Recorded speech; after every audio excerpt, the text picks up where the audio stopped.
Hope you got your things together. Hope you are quite prepared to die. Looks like we're in for nasty weather. One eye is taken for a night. Don't come around tonight when it's bound to take your life. There's a bad moon on the rise. But you hear that rhythm, and for a moment, you want to move with it, right? You snap your fingers and tap your feet. It feels good. But then you start to really listen to the words. This song is not about joy or love and happiness. It's a warning, a song about the storm, dressed up to sound like a good time. Floods, fire, chaos, and yet the melody keeps you swaying. That's how evil often works. Not always by force, but by invitation. A charm in the rhythm, a smile in the deception, a whisper that says, "Come on and dance with me." It hums along beside us until what once felt wrong starts to feel normal. That's the real danger when cruelty starts to sound reasonable, when suffering fades into background noise. That's when a bad moon truly rises. Now, our theme this month is evil. And often when we think of evil, we think of monsters. At least I do. So let me offer you this thought on the subject. Maybe evil doesn't start with monsters at all. Maybe it starts when good people begin making peace with what they know is wrong. I said, maybe it starts when good people begin making peace with what they know is wrong. The Bad Moon song was written in 1969, but I remember it most from the 1981 movie An American Werewolf in London. Now that was during my horror movie phase, back when I loved nothing more than sitting all alone by myself watching scary flicks. I couldn't get enough. However, these days, I can't even tolerate them. Too much adrenaline, anxiety inducing. And at my age, just give me a Barcalounger and a remote control. That's my vibe now. Now some of y'all talking about, what's a Barcalounger? Yeah, some of you older than me, you know what a Barcalounger is, don't you? It's a recliner, folks. And why would I pay for 2 hours of panic when I can get it for free on Facebook? Maybe you feel the same, not because we've gone soft, but because we've lived through too much real fear. The headlines, the outrage, the grief that creeps in quietly and refuses to leave. Maybe we're just tired of being startled by the world. If you've lived long enough, you've already met plenty of monsters.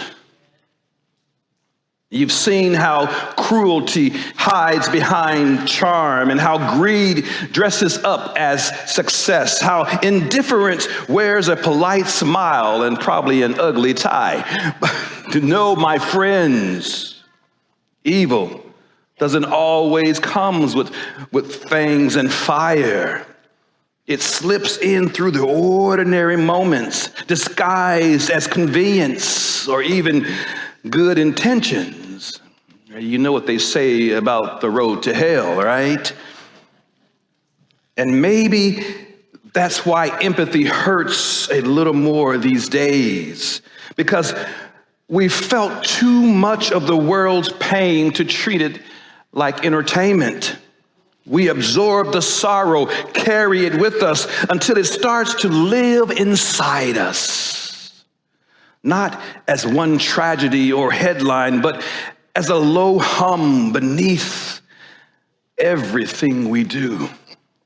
It becomes harder to laugh, harder to rest, harder to feel light again. Maybe what we're feeling isn't just inside us, it's written in the tides. Maybe it's the full moon effect. Not just for werewolves, you know. Teachers swear that students start acting all kinds of crazy. Nurses say that ER fills up, and I've worked in one, I'm a witness, and police officers will nod and say, yes, it's a full moon. Maybe it is superstition.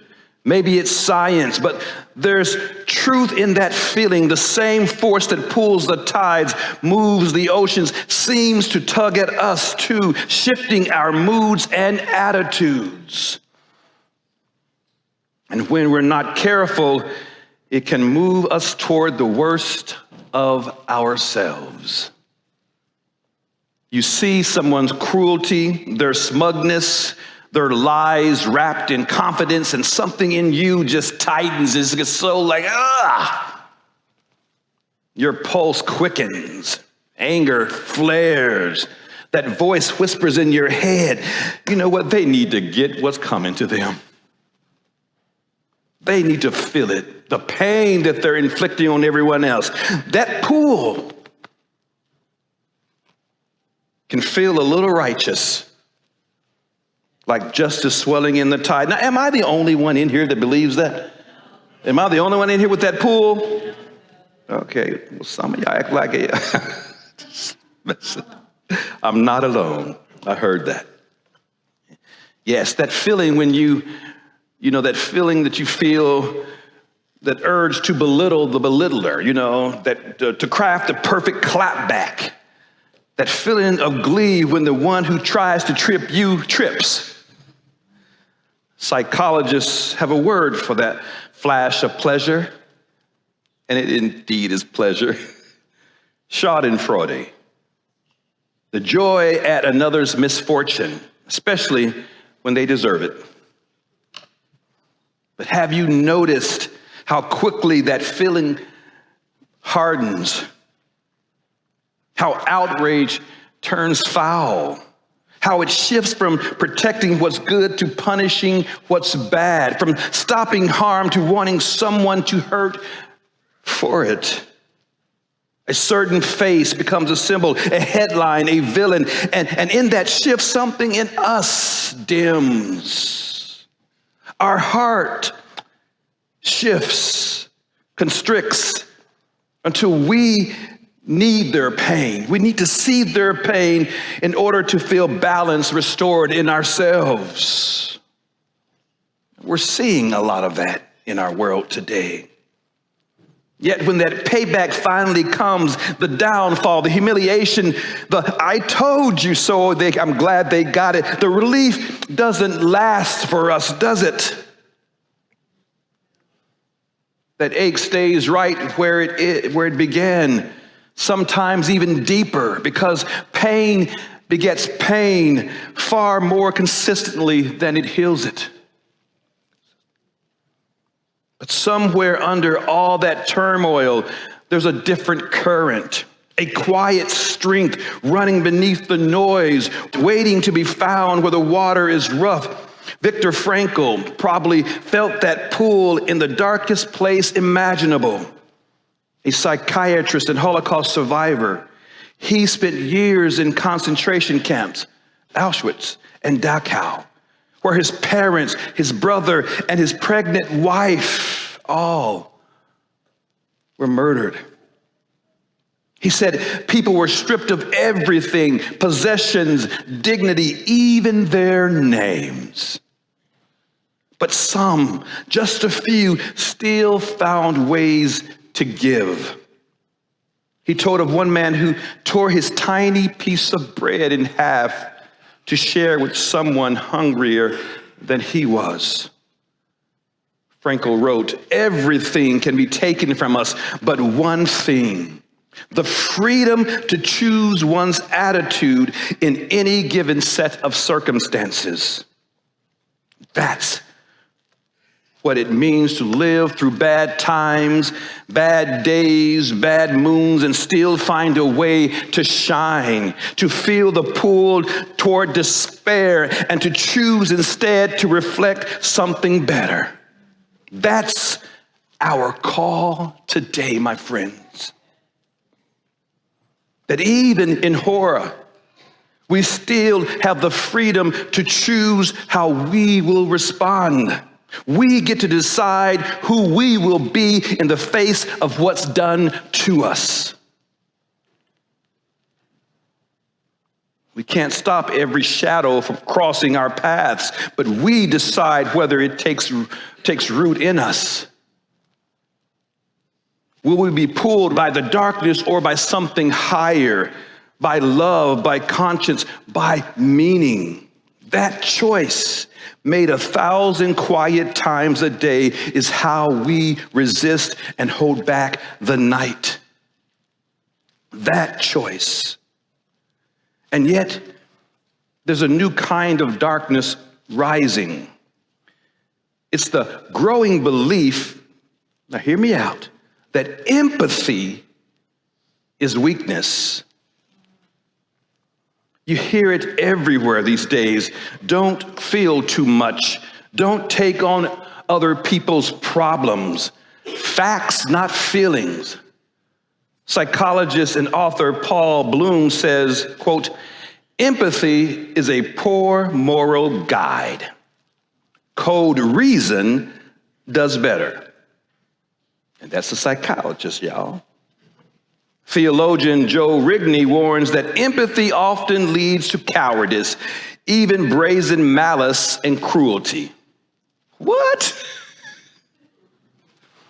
But we hear echoes of this thinking in our politics, our feeds, and even in pulpits. But not this one.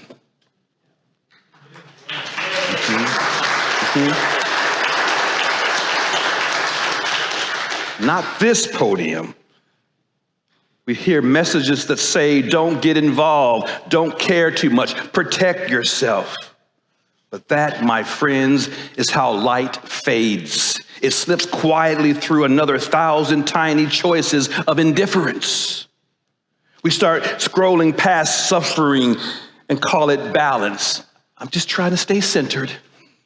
We tell ourselves that numbness is wisdom. That apathy is just self-preservation. You know, self-care. No, it's apathy. Let's name it for what it is. That's the real eclipse. Not a shadow over the moon, but a shadow over the human heart. But then there's another voice, a voice that echoes through every wisdom tradition. From the Buddha under the Bodhi tree, to Jesus on the hillside, to Rumi in his poems, to King in his marches, all calling us to the same truth, that the heart's work is not closed,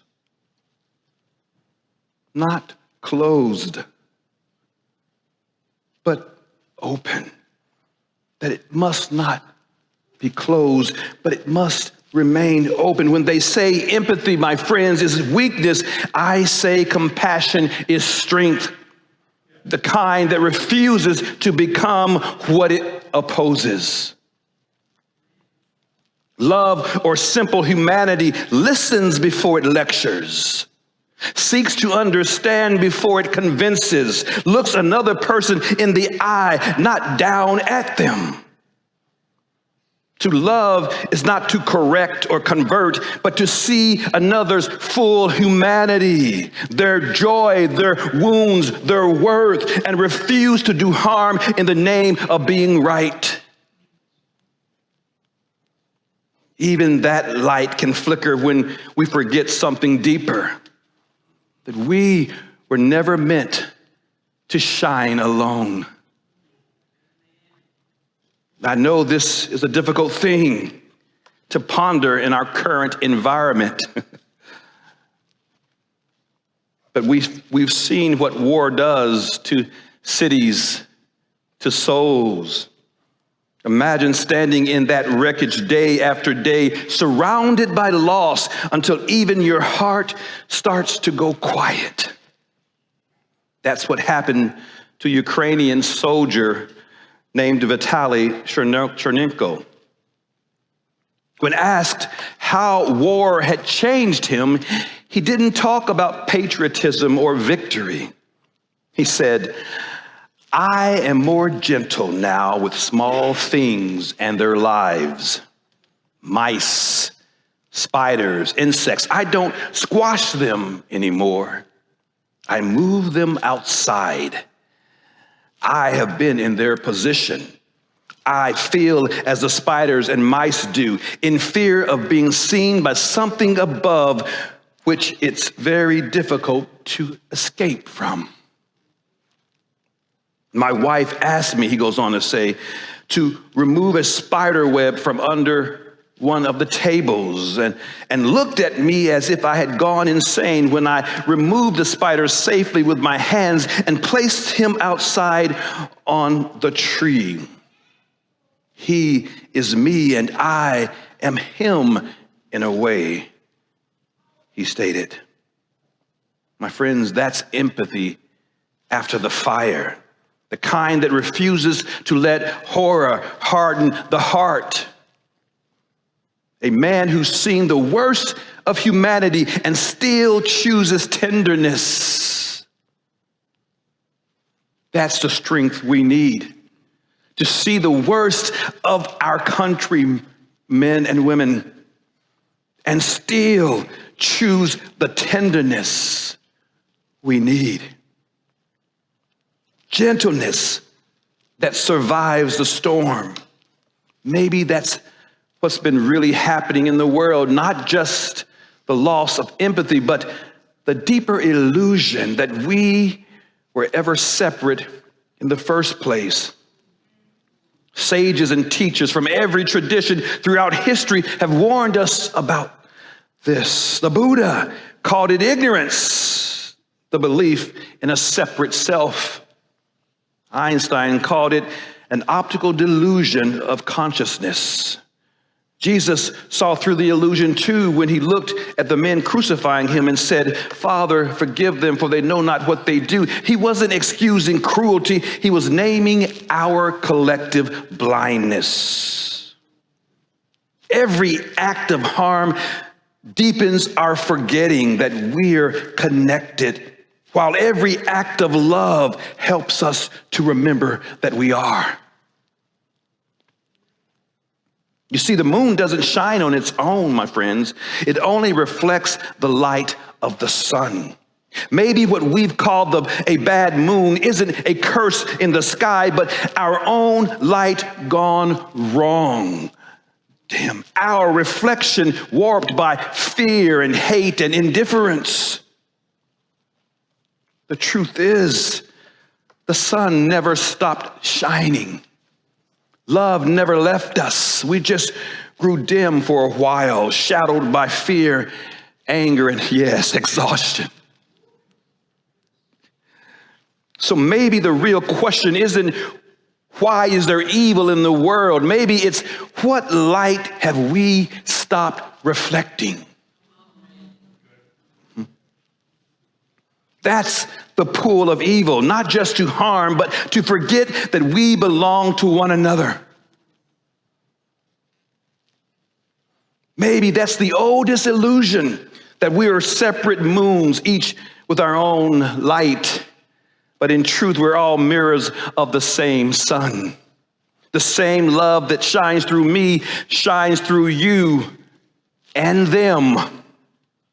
The same light that lifts one lifts the world. When we believe we're disconnected, fear takes over. And fear gives rise to greed. And greed gives rise to hate. And hate gives rise to all the other evils that darken our world.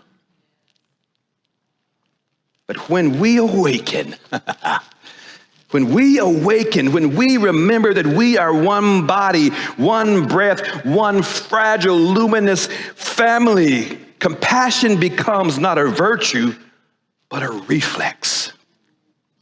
Because if I hurt you, we learned that if I hurt you, I hurt myself. If I heal you, I heal something in me. The bad moon doesn't just rise out there. It rises in here.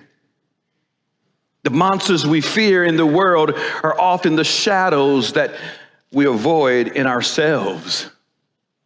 Fear, greed, resentment, indifference.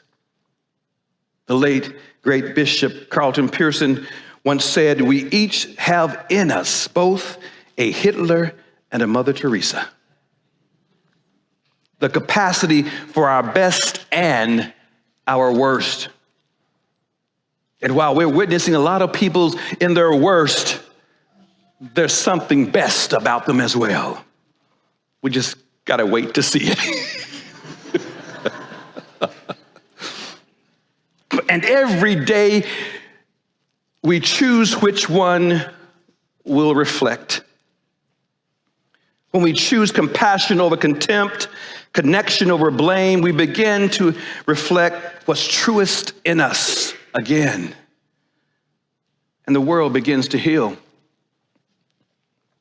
Frankel's prisoner who shared his bread, that's, my friend, is what I mean to shine in the dark. Every act of courage, kindness, or hope tilts that mirror back toward the sun. A teacher staying late with one lost student, a nurse holding the hand no one else will touch, a protester meeting hate with calm, which a lot did this weekend, a stranger stopping to help when everyone else drives by. When empathy feels costly, my friends, we must choose it anyway.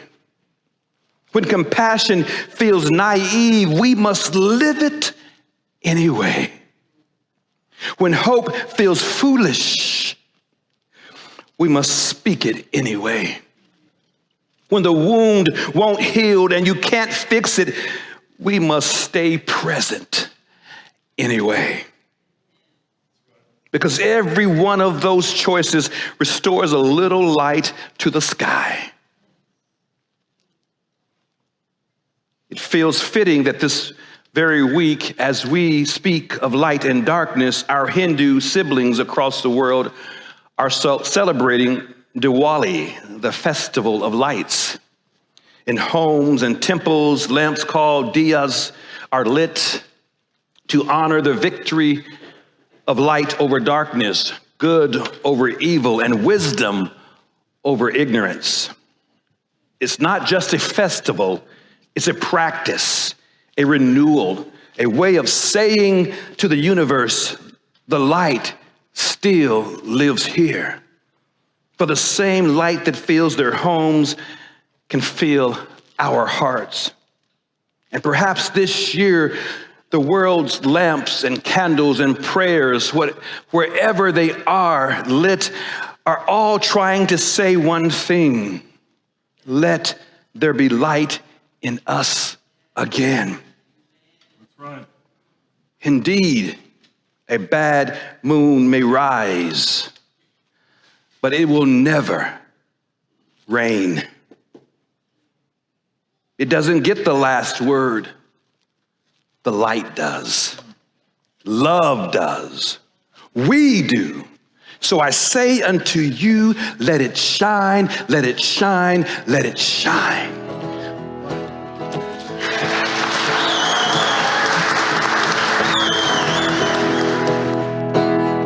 It's the light of my